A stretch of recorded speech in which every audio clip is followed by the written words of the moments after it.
అందరికీ హాయ్ అండి.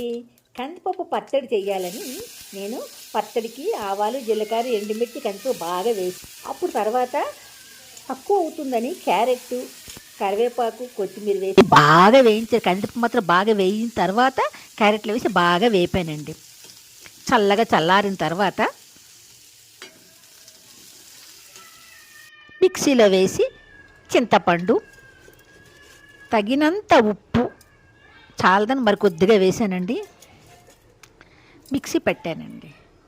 ఈ పచ్చడి ఆరోగ్యకరమే కాదండి, మనకి తక్కువ కందిపప్పు ఉంది కాబట్టి క్వాంటిటీ కూడా పెంచుతుంది. ఆరోగ్యం మంచి టేస్టీతో చాలా బాగుందండి పచ్చడి.